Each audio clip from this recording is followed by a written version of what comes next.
What's going on, everybody? Welcome into another live stream here from the This Eye Guys here. I'm one half of the This Eye Guys, Mr. Arm This Eye, joined as always by my good friend, my good buddy, the other half of the This Eye Guys, Mr. Tad This Eye. But Tad, we're joined by one of our good friends of LAFB Network. He's been on the podcast before, but this is the first time he's joining us for a live stream, and that's Alfred Rowe. He is host of the Salute to Troy podcast on LAFB Network, covering all the great content with USC football. You can see his Twitter handle there at Coach Rowe too. Alfred, what's going on, man? Glad to have you on. What's going on, guys? It's great to be back. I love hanging out with you guys. If you guys were privy to our Slack, man, I just love hanging out with you guys. It's an adventure. It's basically dealing with an old married couple is what it's like. We should definitely start like a Patreon or something. Let people just be able to just watch our conversation. Hey, they can't say anything. They just have to watch. There you go. There's a lot of great conversations that happen in our Slack for sure. Helps. I think, Alfred, you put this pretty nicely that it helps the day move along a lot faster for sure. Right. With some of the conversations that happen for sure. Right. So I'm in Southern California and we've been getting rain like all the time. And with my job, we've been trying to open up to do a roof to add pretty much an air conditioning unit at a hospital. And we have not been able to open up a roof. So we've just been sitting in the trailer collecting free money for the past 6 weeks. Interesting. All right. Slack has been getting me by. Thanks to Carrie and Chauncey. I appreciate you guys. There you go. Shout out to Chauncey Talese and Carrie Krongert on LAFB Network Slack as well. So, but let's get into why we're doing a live stream. Tad, we obviously covered a lot of this in our podcast episode that dropped actually earlier today. It was at 10 a.m. this morning. So we're going to follow up because there's a lot of news that has happened, lots of signings, a couple trades as well that we just didn't get to because like we talked about, Ted, we just sort of scratched the surface with everything we covered in our podcast. So we wanted to cover some more content with the live stream here because, yeah, there have been some moves that happened today, moves that happened yesterday, moves that happened a couple days ago as well. Even a couple of weeks ago, we're going to get to a trade that happened a couple of weeks ago that affects the LAFB network crew, specifically with the Rams. But yeah, so let's sort of like not waste any time here. I think, Tad, we got to kick this off.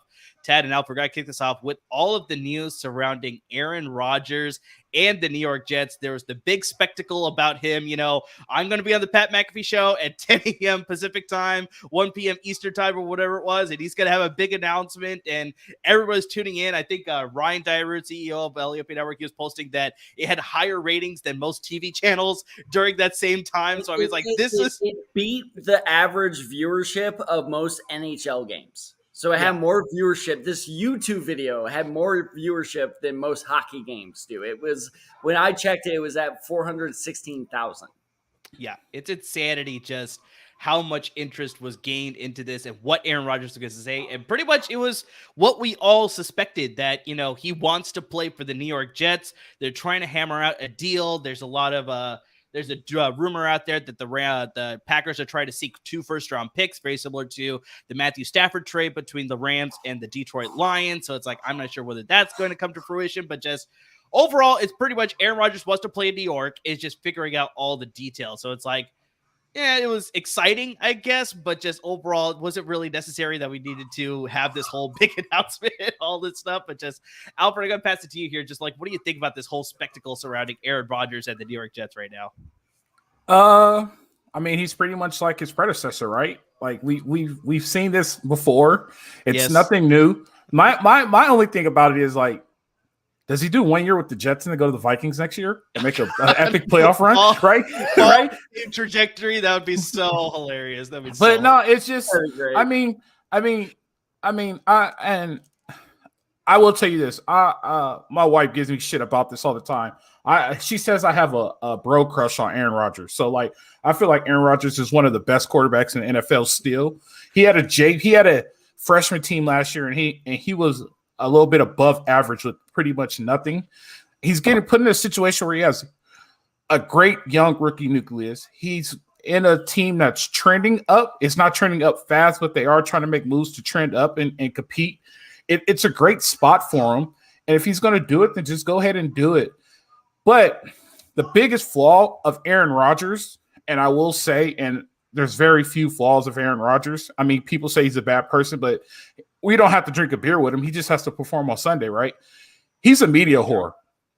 right? So Aaron Rodgers is a big time media whore. So he's going to make sure all this free agency stuff is clear. He's going to make sure no team has a hold my beer moment. So when he finally signs for at least 3 days, it's going to be about Aaron Rodgers. And that's one of his biggest flaws. That's why I think it hasn't become official yet. The money is done. Even if the money isn't done, you can agree. You could agree in principle, right? We're going to agree in principle to sign, like, you're coming here. Let's work out the money on the backside. So he just wants to make sure there's no hold my beer moment, and he has at least 3 to 4 days with that Yahoo Stephen A. Smith and Skip Bayless. So, I have no problem with it. Green Bay's not making any moves, and we said this last year in the draft on the live broadcast when I was just pissed off that they did not do anything to help Aaron Rodgers. And one of his greatest quotes, right? People come to Green Bay to play with me. They're not coming here on vacation. And it's gonna happen again. People are going to go to East Rutherford, New Jersey, to play with Aaron Rodgers. They're not going on vacation. So he's going to have to prove he's still one of the best, but he has enough around him. If he does do it, he has enough around him to keep that title at the top of the quarterback elite. For sure. For me, this whole situation reminds me a lot of the scene from Spaceballs where it's like, he's an asshole. I knew it. I'm surrounded by assholes. And it's just like, it's because, are the Packers right here? No. Like Alice said, they have done nothing to help the Aaron Rodgers situation. They have backed him up with zero weapons other than Devontae Adams. Like, they have not done the bare minimum. They haven't even met that to make sure that he should be happy staying. So, no, I don't blame Aaron Rodgers for leaving. Do I blame Aaron Rodgers for the way he's leaving? Absolutely. Like I said, everybody's an asshole here. The Packers are an asshole because they didn't, do a good job of, backing up with enough talent. Rodgers is an asshole because he's an asshole and he goes in a dark room for 4 days. So both situations are bad. So was this absolutely surprising? No.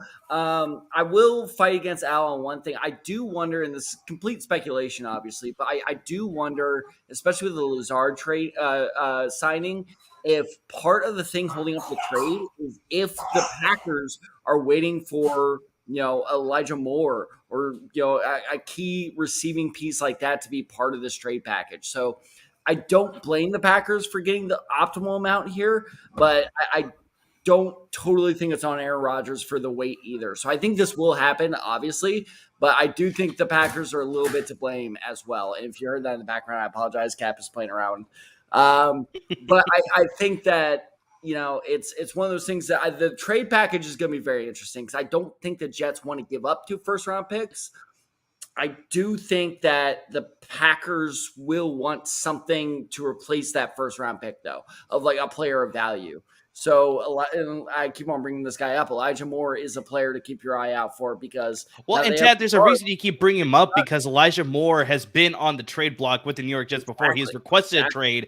Same thing with Denzel Mims, who's been on that roster for a while too, and just we haven't seen the production yet because he hasn't had a quarterback of Aaron Rodgers' caliber yet in that system. So yeah, I could very much see the Packers being like, okay, yeah, maybe we could lower our compensation that we're asking as far as 2 first-round picks, but yeah, we need a premium player then like an Elijah Moore or Denzel Mims, something like that in return then to make this a more equal compensation. So yeah, I understand exactly why you keep bringing up Elijah Moore. So I disagree with that in a way. And let me tell you why. Because the standard is the Chiefs, right? So everybody right now is chasing the Chiefs. I don't care what you say. The standard is the Chiefs. At this point, Green Bay needs to build a team. They're not going to build a team in a year with Elijah Moore. I will go for at least 3 first-round draft picks for the next 3 years. I'll take 3 first-round draft picks for the next 3 years, and then I'll probably take like mid-rounds, around third, second round of some developmental players that won't break the pocketbook. But as far as players go, I'm not too sold on players. I just want to build my team, and I don't think I could build with just Elijah Moore and half a roster on the Jets, right? So, I mean, I'll do this. I'll give you 24, 25, 26 and Zach Wilson and his best friend's mom, and we'll call it good. Well, we can't bring up Zach Wilson and moms. We can't do that. We'll go down a rabbit hole that we don't need to go down because we got a lot of other things to get to for sure. Well, real quick, before we yeah. move on, so one thing I want to ask both you and Murr, we'll go with you first, and then once you're done, Al will go with you. Fantasy-wise, let's talk fantasy football. Let's assume this move goes forward. Where do you rank Aaron Rodgers as a fantasy quarterback, and where do you rank, even more interesting in my opinion, Jordan Love as a fantasy quarterback going forward? So, Murray, you go first, and Murray, when you're done, we'll go out. I think 100% Aaron Rodgers gets inserted back into the top 10 because, I mean, he's got the production around him. He's going to have a pretty good offensive line in front of him as well. Elijah Vera-Tucker was unfortunately hurt last year. Same thing with Mekhi Becton. Hopefully they'll be back and they'll be healthy to start the entire season. Hopefully, well, majority of the games or whatever. But you can't not discount Aaron Rodgers' talent, and now he has so much more talent around him too, where he's got Breece Hall's going to return. He's obviously got Garrett Wilson.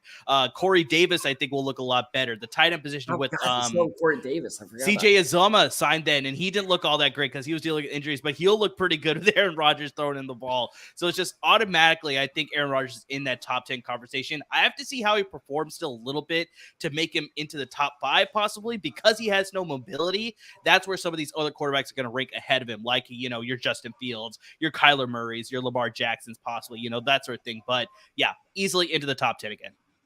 Well, me being the inaugural LAFB fantasy football champion, Very true. I will say this. I wouldn't put him in front of the top production quarterbacks. I guess you would say like the Josh Allens and the Patrick Mahomes and all those guys of the world who are the top performers. I will say he's a late round draft pick to put on your bench right now. Oh, right now. Okay. And for that reason, it's just like Amir said, he's just like, I need to see him perform first, right? And the reason why I say that is because say he does perform, now all of a sudden the trades in your email are going to go crazy because everybody's going to be like, all right, I'll take Aaron Rodgers. It's like, well, let me look at your roster and let me see what you have. It's like that old Geico commercial. It's like, reach for the dollar. Yeah, let's see what you have. So definitely. And I just want to answer a question. Rod, I will milk them for all their draft picks. Ryan Rodriguez, that's my boy. I sent them the leak. So thanks for tuning in, Rod. But I'll milk them for all their draft picks. I wouldn't get them for players for say, like I said earlier. But like I said, so let's go with this then. So, okay, that's where we're saying on Rodgers. Where's Jordan Love standing? Especially with what the Packers offense was looking like last year. Is Jordan Love even draftable fantasy? No, at this point, he's not. He has no fantasy relevancy right now because he's more of an improvement than Aaron Rodgers on a new team, because at least Aaron Rodgers is teaming up with his former coach, Nathaniel Hackett, that he had in Green Bay, right? So it's like there's less of a transition that he has to worry about in New York. Whereas Jordan Love, we've seen him in preseason. We've seen him, I think, in 1 or 2 regular season games, but it hasn't been all that great. But now if he's preparing as a starter, maybe we'll see a little bit of a difference. But still, it's very much he is not on my radar as far as a draftable piece in my fantasy. He's off your draft board. He's off my draft board right now. I don't know, Jim. Because I agree with you. It's like I'm not going to sell the bank on Jordan Love. You got to remember now, Jordan Love has absolutely no weapons, right? Mm-hmm. I mean, their only weapon is a running back. They're even trying to get Mercedes Lewis in this deal to go to the Jets. So exactly. I mean, you know what I mean? Like the Packers are right now on a complete blow up, and they're on a rebuild. How long is this rebuild going to take? We don't know, but I'm not gonna put all my stock into Jordan Love. I feel like he's just gonna stay as an available player. Somebody may pick him up, and hopefully he gets you 10 points for completions on a bye week. Hopefully for quarterback. That's what I'm saying. Like I've seen it before, so it's just I'm not going crazy over Jordan Love. Okay, well, then one final fantasy question when it comes to Aaron Rodgers, because of course this is all still up in the air, and because he's being an asshole. And if Aaron Rodgers does go to New York, Garrett Wilson, first round receiver, crazy or no? Maybe. I honestly, if you're asking me, I think that's not outside the realm of possibility. Now, if you say top 5 receiver, I think that's a little soon. But if you're in the back end of the first round, you know, there's been a run on running backs, and you're like, you know what, I'm going to just take a flyer on Garrett Wilson. I think that's well worth it, because we've seen Aaron Rodgers, make fantasy, monsters out of nothing before. Al Lazard, Marquise Valdez-Scantling, like all these guys have been fantasy relevant because of Aaron Rodgers. And so I think that if he goes to the New York Jets, Garrett Wilson's stock, in my opinion, shoots up to the point where he may be the third or fourth best fantasy receiver on my board next season. So I think the bigger thing with that is that I don't think people are going to target him early. He's going to be a sleeper pick. So he's still going to go. He's still going to go in the mid rounds because people are like we just talked about. We need to see how Aaron Rodgers is going to look at this offense, how this offense is going to dictate how these receivers play in the offense too. So it's like, yes, I still like Garrett Wilson as a fantasy option, but I think the biggest thing is just the value is going to be immense because he's going to look good in that offense. But you're going to be able to get him in possibly the 4th or 5th round. That's the big thing that I see. So on your board, you could rank him a lot higher, but just that's your board. It's not everybody else's board. So while everybody else is going after your Devontae Adams, your Tyreek Hills, but my board is better. So I mean, I think that's the biggest thing. You're going to see immense value with him. Don't you say what you think you're saying, Al. Don't you? I see the gears turning. Don't you do it. Like I said, my whole goal is to repeat because I do not want to mail that trophy to anywhere. You are so lucky. I barely checked my lineup this year. Yeah. I am like, you alone have convinced me of like I am going to be checking that religiously next season. All you guys got mad at me because I really am bad at fantasy. Like, and this by far is my best year. I won both of my leagues. Yeah, and I got lucky because one of my leagues it was the no contest game with the Bills and the Cincinnati Bengals, and I played that person earlier. And I beat him, so we tied, and I ended up winning. So this is a lucky year. But Josh Allen and Josh Allen is the best pick I've ever made. Solid pick for sure. So yeah, we got a lot of conversation here, but we got a lot of other topics that we need to sort of get into here. So. I'm repeating, Carrie. Don't hate. So let's get into the Philadelphia Eagles. They made an interesting move here because this could sort of led to a little bit of a trickle effect. So they signed Rashad Penny away from the Seattle Seahawks on a 1-year deal, and he is replacing Miles Sanders, who is now a member of the Carolina Panthers. And Tad, we did a fantasy offseason episode towards the end, right after the Super Bowl, and we were predicting fantasy storylines. And I called this. I dropped this in the Slack too. We had the episode. I called Miles Sanders going to the Carolina Panthers. So I mean, we kind of know what we're talking about here. But just like I said, the fact that the Philadelphia Eagles they had a lot of free agents. We talked about this in that episode too. They weren't going to be able to sign everybody. So that led to Miles Sanders eventually walking and signing with Carolina. But it's a very interesting move to then replace him with Rashad Penny, who sort of had pretty big injury history as far as being in the NFL, where it's just like, he's looked good at times this last season, but just hasn't been as effective in previous seasons because he just hasn't been on the field that much. So it's interesting. He's going to a situation here in Philadelphia where he's going to be part of a running back by committee, where you got your, Kenneth Gainwell. I think they still have to re-sign Boston Scott. I think they re-signed him if I remember correctly.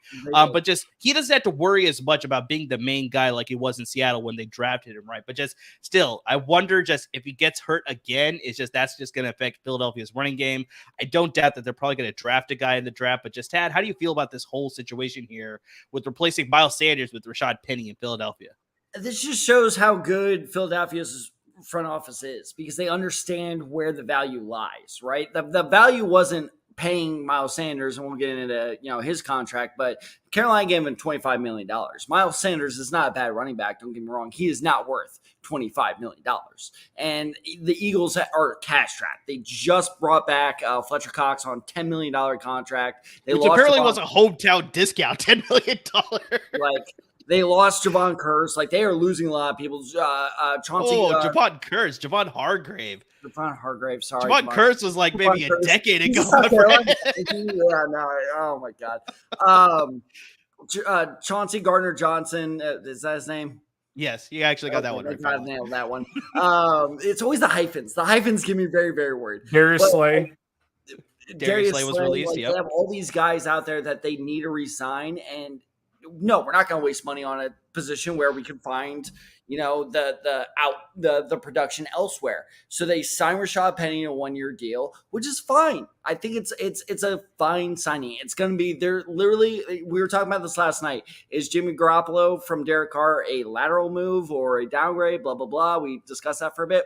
This is the definition of a lateral move. There is no difference between Miles Sanders and Rashad Penny, especially the way this offense works. You just need a good, shifty, physical tight end, good physical, shifty running back that fits in the system, and you got him on the cheap compared to Miles Sanders, who's now in Carolina. So I like it. Rashad Penny, fantasy-wise, like good bench player to kind of plug in there, I guess. Maybe a flex player.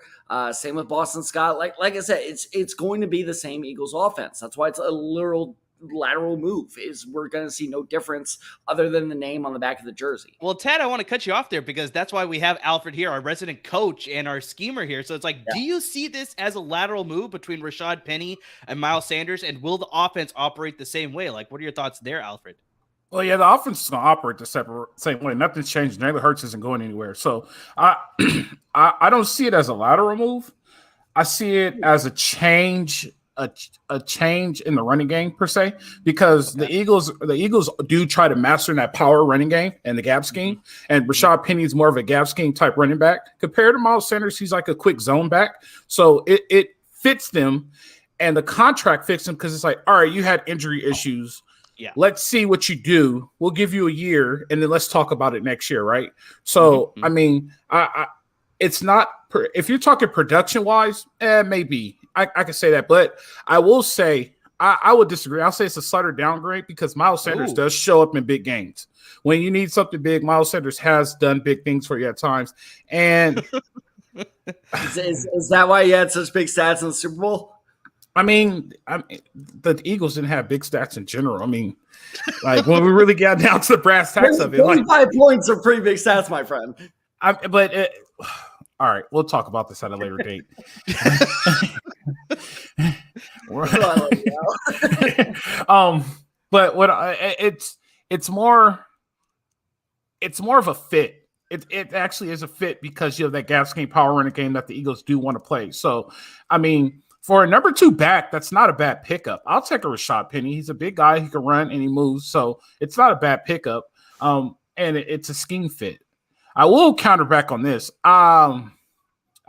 So I'm a big contract lookup guy. I get deep into the contract. So they haven't posted Miles Sanders' contract yet on Sports Track. But well, the news just broke actually while we were recording is that he I don't know how much is guaranteed, but he did sign for $25 million. Right, over 4 years, so that's $6 million a year. Right? So what's the guarantee? What's the roster bonus? What is all that he's getting? I will say, man, I don't know what Carolina's doing. So I don't know. You know what I mean? Because like right now, everything's looking towards CJ Stroud. But like I said earlier, a lot could change in 6 weeks. But man, I just don't know what Carolina's doing. But if they make it work, they make it work. But as far as the Eagles, I think I like the move because the Eagles are in a financial crisis. I mean, Fletcher Cox took a pay cut, right? I think they're going to get Graham to take a pay cut, so they're going to keep their 2-star defensive players. Darius Slade didn't want a pay cut, right? So he was like, "I'm out of here," which I do think is a good fit. Once we talk about Darius Slade, which I mentioned to you guys earlier in the week, but I mean, they're in a financial crisis. They have to figure it out. They have a lot of guys to sign. I think they had like the most, right? Almost like 20-something guys, which they had like literally like almost their entire starting defense. And lots of key contributors. That was the big thing too. Because obviously teams have free agents, but these were big contributors for their successful season last season. So that's the big thing. Right. And the bottom half of the list, so how you rank it on your team. I mean, if they go, they go. If they stay, they stay. This is what we're offering. If you don't want it, go test the market, right? But like you could tell the camaraderie and the nucleus of the team because you have people like Cox who are willing to take a pay cut, right? You have people like Graham who are willing to make his contract work. You have people who are willing to backload their contract to get through the cap issues and try to make a run at this thing again because, I mean, they're a game short, right? So, I mean, they're going to try to do it again. So, as far as Penny, I mean, I think he's a guy who could come and fit in. He's coming from a system who is about team. So, I think that's a good fit because he's not taking a lot of money. And if he contributes, right, it may work and we may see a rematch next February. I don't know. Probably. But it just all depends on what they do with their roster. it's definitely a possibility. So it's like I like him fitting in there. Like I said, I think just the pressure's off him because he's not the starting running back anymore. He's part of a whole committee there. Alfred was able to drop for us. It's just he fits into the system a little bit better. So yeah, we'll see how this all fits all together. But let's transition to Carolina because obviously, like Tad has something. Sure. All right, never mind. Moving forward. Yeah, I thought you were going to ask me something. Sorry. Well, you raised your hand, so No, go ahead and ask me. No, I wasn't going to ask you something. You raised your hand. I said Tad has something. All right. So, well, this is what I was going to ask you then. Seamless transition is I'm interested in what you said that you don't like what Carolina is doing. So I actually like what Carolina is doing. So let's go over some of the moves they've made. So they signed Miles Sanders now that we know somewhat the terms. 4 years, $25 million contract. And then even earlier in the day, they signed Hayden Hurst, the tight end out of Cincinnati, to a 3-year That's a good pickup. contract. Those terms have not been released. They also signed what's the earlier signing I'm blanking on, Amir? I don't think they had any earlier signings. These are the only two major moves that I've seen so far. So I think they signed a receiver or something on Blake. Oh, no, it was Andy Dalton. That's what I'm thinking of. They also signed Andy Dalton. Hey, look, I'm not saying he's a starter, but as a mentor to whoever they draft, not a bad mentor.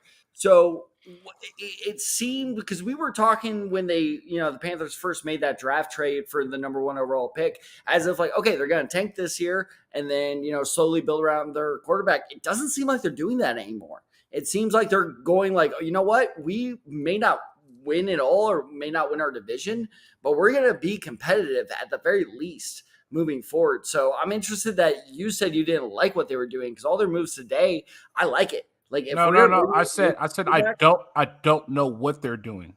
So but I think that's what they are doing, is they're building around this, if it's Stroud or Young, they're trying to give him everything they can to make sure he doesn't just fall flat on his face the second he comes into Charlotte. Right, but you can't say that and you get rid of DJ Moore. I mean, that's fair, but right? You're talking about drafting a quarterback, but then you get rid of the best target you have on your team. Yeah. So it's like $20 million cap hit. That's a heavy asking price. But then you also, and I don't know how true the rumors are. Like the rumors are still floating around there that they're still willing to deal the pick, right? Yeah, so you know what I mean. So it's like that's why I'm like, you're like, all right. So what are they doing? Like, do they want to go with Young or Stroud, right? And right now, like I said, 6 weeks, so I can change. Do they want to go with Stroud? Do they want to go with Young? Are they going to build around Young? This is going to be at least a 4-year project, right? Not to talk about playing ability, but like to at least build a championship team, because they were never far off. They're not far off. If they have all the right pieces, like they've been to the Super Bowl multiple times, they've been a competitive team multiple times, right? Like, so they have the resources and they understand what they need to do. And they have the foundations in place, but it's just like, what are they going to do? How are they going to do it? And what is their agenda? That part I don't know. So like you see him building, like Hayden Hurst, big pickup. Miles Sanders, big pickup, right? Like, you know what I mean? Like you said, Andy Dalton is a great Band-Aid. Your starting quarterback goes down for a series, even if he goes down for a game, you're okay playing with Andy Dalton, right? He's not going to take you to the Super Bowl, but at least he could get you through a week or two if there is an injury. But then you start floating around the idea, all right, well, we're going to trade the pick. You know what I mean? Like, what quarterback are we going to take? And that, all that comes into play. Like, all right, so what system are we going to focus on? Are we going to do this system for Bryce Young? Are we going to do this system for CJ Stroud? Right? One guy has a big arm. The other guy's an athletic guy that's willing to run. So it's what are we going to do? Like, it's weird that I'm seeing that they're pointing towards Stroud because they get rid of DJ Moore, but then it's also weird that they got the pick and they're willing to deal it. So that's why I say I don't know what they're doing. It's a lot of question marks that I have. Like, all right, what is your agenda? Like, I wish I could be a fly on the wall in that war room to really see what they're planning and what they're talking about. And I'll tell you this, as a guy who has unfortunately had to live under Frank Reich for about 4 years now, I don't even think at times he knows what he's doing. So it will be very interesting to see, is there a plan or are they just kind of going, step by step? Because let me tell you, he's a good coach. Don't get me wrong. I really like Frank Reich. He's a good person. I think he's a smart coach, but in terms of when it comes to personnel, I think that's where he struggles a lot. So it'll be interesting. Amir, what are your thoughts on what the Panthers are doing? You guys covered it. I really have no idea what they're doing because exactly like you laid out, where it's just like, they seem to be trying to build a competitor right now, but then they're also trying to transition into being a competitor for long term as well. Because, you have to look at the NFC South. It's pretty wide open now that Tom Brady is retired and some of the moves that have happened, right? Where it's like, there's no guarantee who's going to win that division. So it's like, maybe they're trying to be in that boat where it's like, okay, this division's winnable. So if we get enough pieces, the defense, I think, has got a lot of pieces on it. They have a few people that they're going to sign on offense with Hayden Hurst, Miles Sanders. Obviously, they're going to draft their rookie quarterback. So it's like maybe they feel that they can stay competitive enough, like you said, where it's like they can win the division and sort of like use that as like a building block. That's like, all right, we start with the division. Now we add a little bit more. We can make a deep playoff run, add a little more. Maybe we get to the Super Bowl sort of thing. So it's like maybe that's what they're thinking. But honestly, it's like we talked about this with Tennessee, where it's just like, I don't know what they're doing. They're straddling that fence of like, are we competitive or are we trying to rebuild? So we'll see how it all plays out. So really, that you got to make up your mind. You got to make up your mind of Exactly. that. Are we either going to rebuild or are we going to try to go compete? Like, just make up your mind, because when you do that, you start straddling the fence and then you start losing and then blow it up. And it's like, you're too late. You start missing out on draft picks and things like that. 100%. Yeah, 100%. So let's move on to some other topics here. Alfred, I know you're sort of wanting to talk about this with Darius Slay's release. We got to bring up the Jalen Ramsey trade. So he is traded from the Los Angeles Rams to the Miami Dolphins for a third-round pick and tight end Hunter Long. Alfred, I know you're sort of dropping this in the Slack, especially with the news of the Dallas Cowboys now releasing Ezekiel Elliott. You're saying that the LA Rams should do everything in their power to sign both Darius Slay and Ezekiel Elliott, and I'm curious to hear your thoughts on that. All right, so who do you want to start with? You want to start with Zeke or you want to start with Slay? We'll go in either direction. I'll start with Darius. I'll start with Darius Slay, right? So like right. we talked about earlier, we were talking about a lateral move, right? Sure. There's no difference between Darius Slay and Jalen Ramsey, right? Those are top cornerbacks in the NFL, hands down, Pro Bowlers, all pro. You know what I mean? I was looking at his Twitter earlier. He was like, the first 5 games, I didn't even get targeted, right? And so like there's Darius Slay is a good cornerback. Every cornerback gets beat. Jalen Ramsey's gotten beat. Darrelle Reeves got beat. Deion's got beat. Well, maybe Deion never got beat, but every good corner, to think there's tape of Deion getting beat at least a couple of times. Yeah, like every good corner gets beat. The thing is that football's so mass media now, and it instantly goes to Twitter, and every player has haters. So it's like, oh, look at Darius Slay get beat. Darius Slay on the Rams makes sense because it starts to build that championship nucleus that you want to start to build, because now, starting next year, you have first-round draft picks, and we all know what the Rams are going to do with their first-round draft picks. It's only taken 5 years, but we've finally gotten for them to finally have a first-round pick. Right. So in the next 5 years, they're going to deal them all away, and they're going to make another run at it, which you should. Possible. And that's how they play. So that's a guy that you could actually keep on your roster, and you could set your contract up to where you load them on the back end like they did with Jalen Ramsey in Miami, right? I showed you their contract earlier. On the front, he's only making $1 million this year, and I think next year he's only making $2 million, and then he makes the bulk of his money on the back end. So just set the money up on the back end so you could deal with the cap issues that they have, right? Because like we said earlier, I was like, wait, the Rams only have cap issues is 2.9. All of a sudden it went from 2.9 to almost like $60 million in cap issues. So you could deal with those cap issues that way. Now you have a solid, dominant corner in the Rams defense to replace Jalen Ramsey. It works out perfectly. And there's room for it. Believe it or not, there's actually room for Darius Slay to go with the Rams cap issues if you structure the contract the right way. Alfred, the cap's not real. They'll make it work out. It's right? Scam. It's the biggest scam of all time. I got you. So, and then when you go to Zeke, right? The Rams are on a rebuild. I don't care what you say. Everybody they have these championship expectations. The Rams will make a run in 23, 24. They'll be better in 24. They'll make a run 25, 26, 27. You might see them back in another Super Bowl, right? Because they're going to make those runs. They have those draft picks. They're going to do the same exact thing that they did, right? So if it ain't broke, don't fix it. You need a gap. You need a gap running back. A guy with experience, a guy who can still run downhill, a guy who averages at least 6 yards a play, which works out in Sean McVay offense. Who's available right now that could do that? That's Zeke Elliott.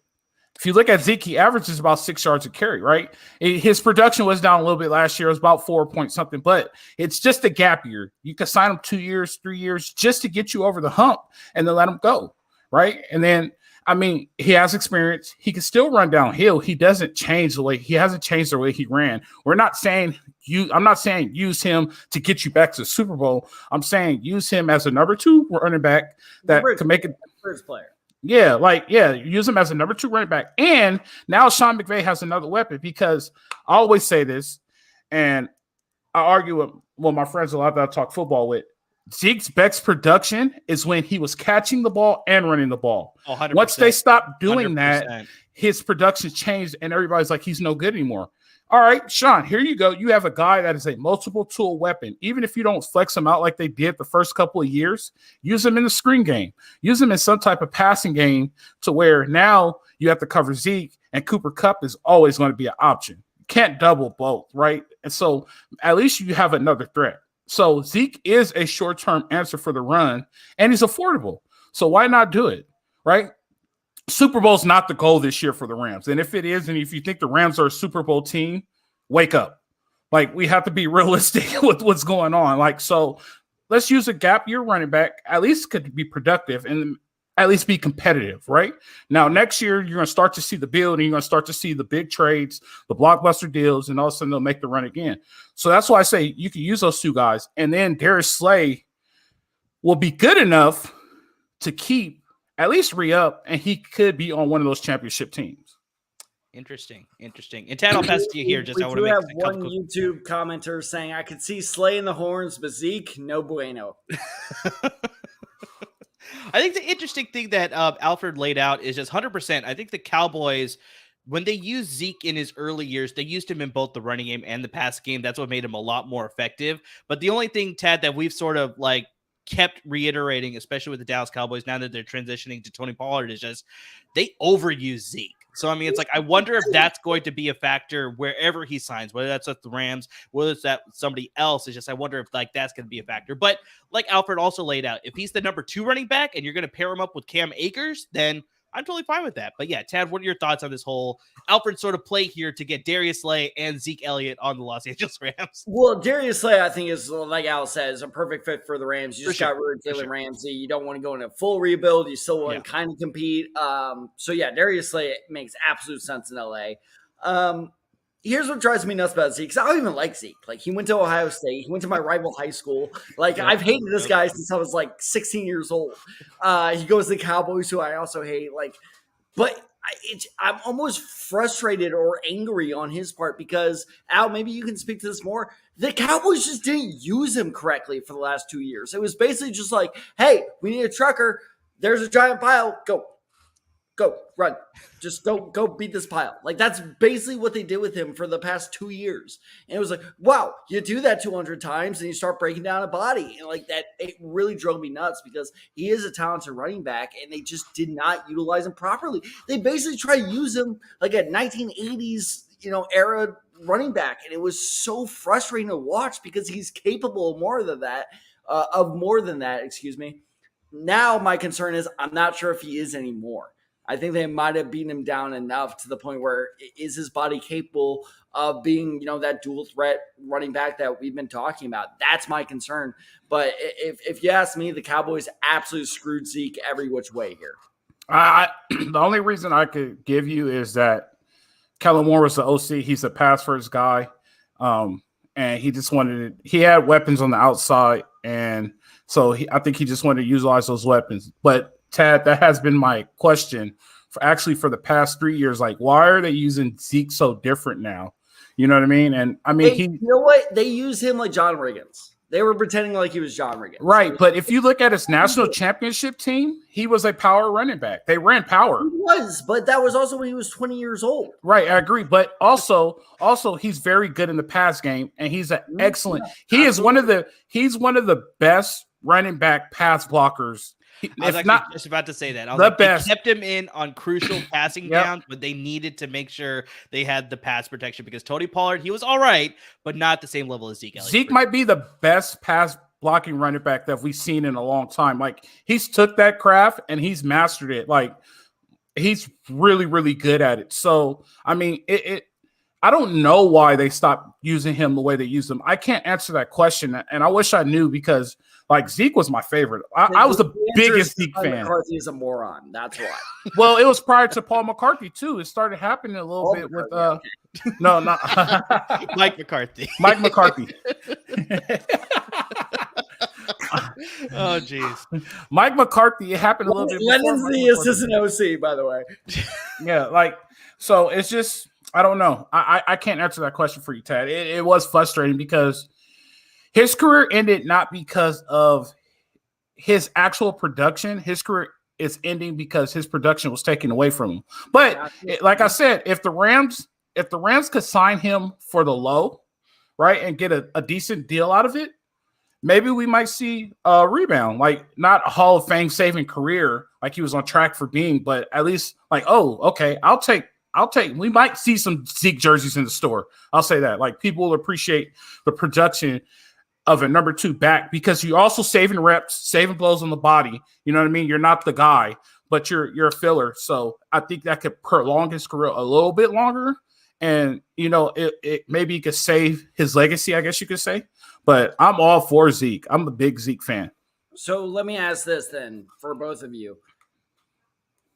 In Rams, screw it, Jets, whatever team he goes to, does he still have the potential to be fantasy relevant? Like, would you still potentially draft Zeke, or is he now a waiver wire target at this point? Waiver wire. I have to wait and see what he does. Wow. See, no, I'm still drafting him, but he's no longer the starter. Like, I mean, this sort of happened the past couple of years where it's like, I'm still drafting this guy, but he's not my RB1 that he used to be, right? And earlier in his career. So I'm thinking him as RB2, maybe a flex position. But yeah, I think just like Alfred said too, it really plays into which team signs him as well. So, I mean, that's going to play a factor, but he's still very much draftable. I'm not going to let him go to the waiver wire, let him go. Like, especially like if it's the later rounds and nobody's taking him. It's like, why not? I'll take a chance on him. I'll take a flyer on him, and I'll keep him on my bench and see if he can sort of revisit the old Zeke that we sort of had seen there. But I still think he's drafted. I'm gonna draft him. I'm gonna draft him and release him. And Amar's gonna pick him up, and I'm gonna get a text.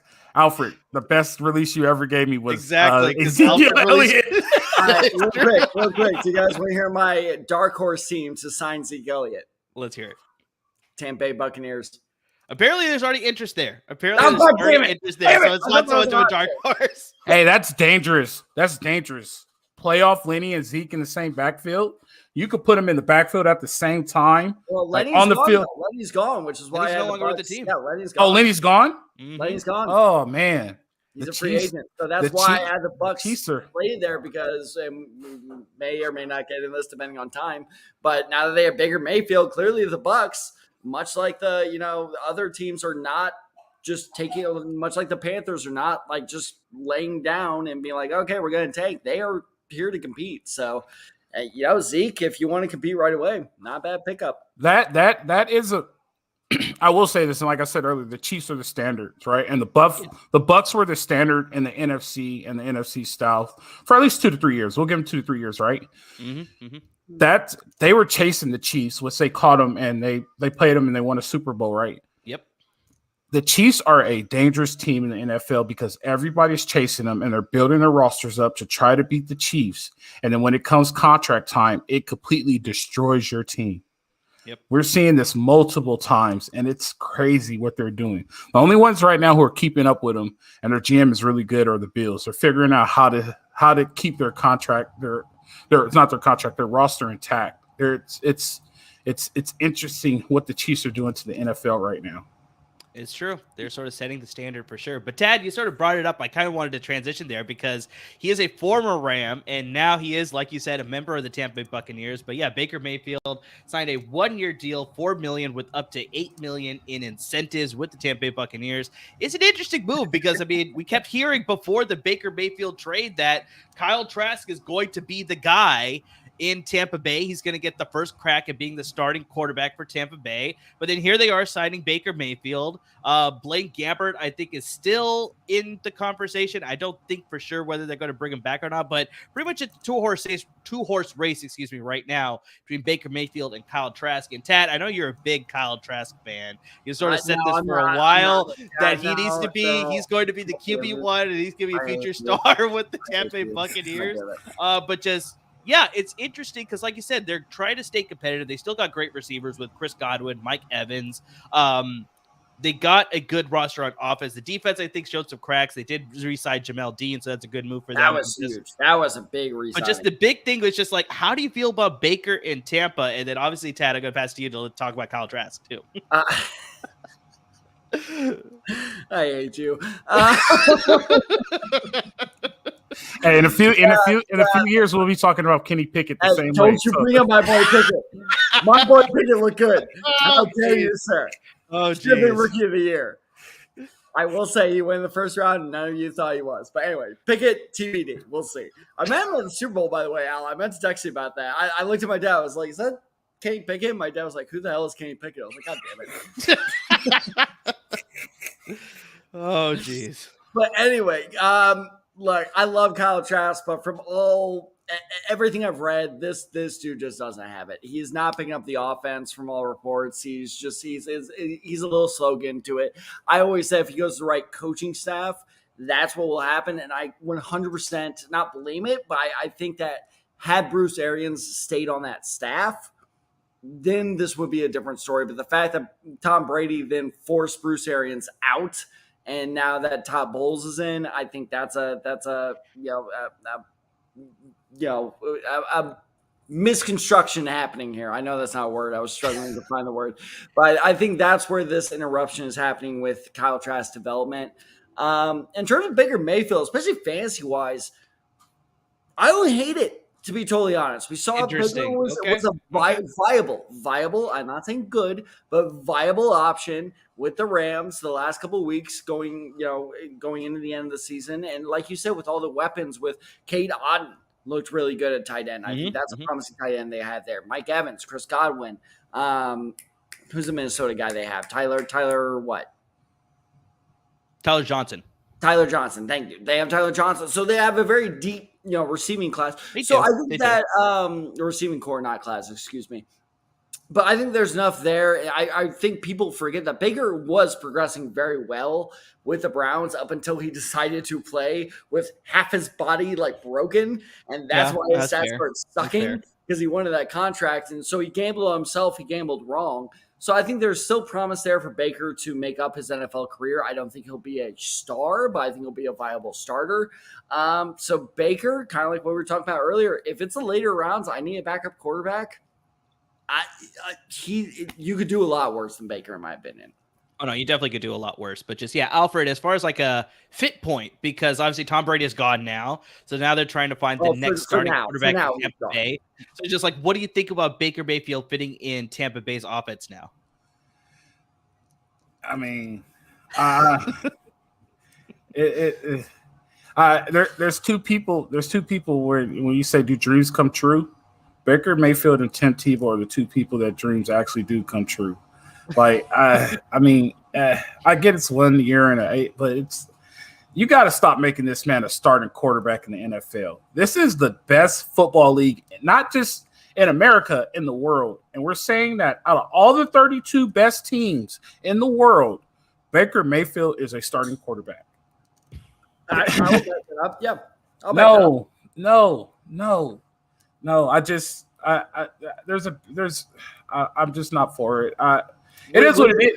Is it the decision making? Is it the fragility? What don't you like about it? He's not the guy. In Oklahoma, I liked him. I liked his swag. I liked everything about him. He was a stand he didn't take very much. But this is a different league. He's not the guy. The quarterback is the most position on the most important position on the field. And you're telling me Mike Evans, Godwin has to deal with Baker Mayfield. Yeah. You know what I mean? Just put in that perspective. So, and Baker's a me guy, and it is what it is. I mean, he won a Heisman. He has every right to be cocky. He was at once the best player in college football, but he's just not a guy. It is what it is. I mean, I don't have much to say about Baker. We can go to the next. Let's just. All right. It's time for him to go play baseball. Well, Somebody will so draft him. Somebody will Baker, draft him. draftable or not in fantasy football? Baker Mayfield is Tim Tebow 2.0. Oh, wow. Okay. All right. So I think we have Al's answer. Not draftable. Am I correct there, Al? Not draftable. Yes. Okay, not draftable. Amir, draftable or no? I think for the exact same reasoning that you laid out, where it's like you need to draft him, but not as your starting quarterback. He's definitely a backup If you're drafting as a starter, you are fucked, my friend. Exactly. And it's going to be interesting to see how Tampa Bay's offense is going to function too, because you also have to remember, Ted, and I was going to cut in a little bit earlier, but not only has Bruce Arians been pushed out, but Byron Leftwich has been fired. So I would have had a lot more promise if Baker Mayfield was playing under Byron Leftwich, because I like the things that he was doing in Tampa Bay, but he's gone. I don't even know if they hired an offensive coordinator yet. I think they did, but he's got that much of lesser of a name that I don't even remember who they hired. Like, that's how much little faith I have that in this offense making Baker Mayfield a starting quarterback, not just for the team, but also in fantasy leagues for sure. So yeah, if you need a backup quarterback, shit. Who is there? Hold on. No, sorry. Okay, I saw an old thing that it said Dirt Cutter, but that's that's way old. That's way old. False. That was fake news. It's some guy named Dave Canales. Dave Canales. Okay. Yeah. See, so it's like it's not a earth-shattering type of move. Yeah, it's not like, exactly. It's like we barely remember this. We had to look it up, right? So it's like, yeah, Baker Mayfield as a backup quarterback towards the back end of your draft, you could probably take him and add him to your bench. But yeah, I need to see how this offense is going to go, because I don't trust it enough to warrant picking up Baker Mayfield, even for a streaming option. But yeah. That's my take. Okay, this explains it. He was the Seahawks quarterback coach, so he wrote JuJu Smith into the. So I think they're hoping that he could strike gold, because what he did with Geno Smith, that they could possibly do with Baker Mayfield. So we'll see. We'll see if the experiment works out. That's going to be very interesting there for sure. So there's one more thing that I want to get to, because we're coming up against the clock here. We have another live stream actually coming right after ours. Dan Wolkenstein of Chargers Unleashed is going to be doing a live stream talking about Chargers news for sure right after us. But there's one more thing. I'm going to stick to the NFC South here. It's Michael Thomas restructuring his contract. He signed a 1-year deal worth $10 million, $15 million with incentives. And I mean, Tad, we talked about a lot of this. We talked a lot about this on the podcast, about like when he's healthy, he's one of the most productive receivers in the game. But then that's been the problem the past couple of years. Like, he's been dealing with the foot issue.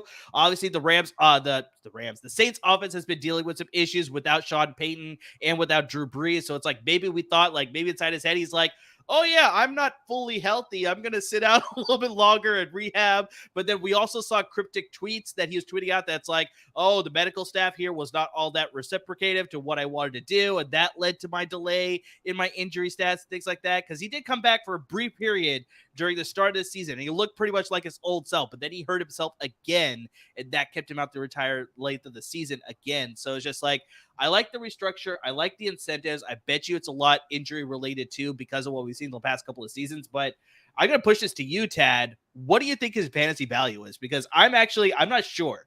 I'm actually very much on the fence with where I want to draft Michael Thomas. So let me read a couple of stats to you. 2019, he had 149 catches for 1,725 yards and 9 touchdowns. He set the single season reception mark with that 149 too. So in 2020, 40 catches for 438 yards, 0 touchdowns. 2022, notice the 2-year gap there. Yep. 16 catches for 171 yards and 3 touchdowns. Now, honestly, I'm impressed they managed to get 3 touchdowns that final year. But my general point being, like, this dude and I hate talking about players like this because they're human beings, right? Like, we love talking about them, like, financial pieces or chess pieces to be moved on the board. But sometimes human beings need an incentive to perform well. This is it. So this is actually why I love this move, is because I'm not blaming him or saying that he was making excuses or anything. But now when it comes to, I have a hamstring injury and yeah, I could go, but do I? Well, now that decision is made for you. If you want to go and you want to get that last payday, you go. So I love these 1-year prove-it deals. We haven't had a chance to talk about it yet, but this is why Sterling Shepard is also shooting up my draft boards on the wide receiver list, because these 1-year prove-it deals, I love it. I love it. And I saw Al be like, ooh, that's a lot. Yeah, he can make up to $5 million more if he performs well. So in terms of where he goes fantasy-wise, especially with Derek Carr there, I'm not ruling him out of the mid-rounds. Don't do that. Crazy. It is a crazy take. I am not ruling the mid-rounds yet. I'm not. It depends. It depends on how the draft goes. If there's a heavy run on receivers and I'm getting kind of desperate, a mid-round pick on Michael Thomas, not the worst. Now, if you take Michael Thomas over, I don't know, let's say, who's the top receiver in Carolina now? I guess that'd be Laviska Shenault or Terrace Marshall Jr. One of those two guys. Laviska Shenault or Michael Thomas or Chris Godwin, like any of those guys. Well, Godwin's a bad example of that. But like I see Michael Thomas as still a mid-tier fantasy receiver is what I'm trying to say. So is he still draftable? Absolutely, because I really think this incentive-heavy contract is really going to push him to get back to where he was at. Alfred, your quick thoughts, because clearly you were not happy with what Tad said. Yeah, let's do it. He mentioned the quarterback. That's why I was like, don't do that. Oh, okay, got it. Okay. No. So my only thing is, we know the potential of Michael Thomas, right? The only thing is that he's getting older. Mm-hmm. That's the only downfall. He's getting older. He's not getting any younger. Like if he was reversing and taking years off and saving his body, that makes 100%. But if he wants to pull Kawhi Leonard and he balls out, more power to him. But he has to understand, this is the only thing. Like, you have to be Michael Thomas of old. Yep. You have to be Michael Thomas of old. Because if you're not Michael Thomas of old and you do not re-sign a new deal next year, it's going to be harder for you to get a job than it was in 2019. In 2019, multiple teams will kick down the door to go get him. In 2024, if you're not Michael Thomas of old, guess what? Then it's going to be a guy, we could use him because we need a veteran receiver to help Baker Mayfield out. So, I mean, it's going to be one of those things. So maybe the Titans will pick him up or the Vikings might pick him up to help Captain Kirk. It's just multiple things like that. Like, he has to be the guy. And I believe the Saints will re him up, right? Or even if he goes test free agent, people will give him a chance, maybe a 2-3 year deal because he's getting older, but he has to perform. I have no problem. Like, that's a lot of money, though. $15 million is a lot of money for a dude that old. That's the incentive. So the base is 10, right? But still, it's 10. Yeah, that's a year's salary. They pretty much gave him a year's salary. You know what I mean? I don't have to be a year's salary for me. Oh my God.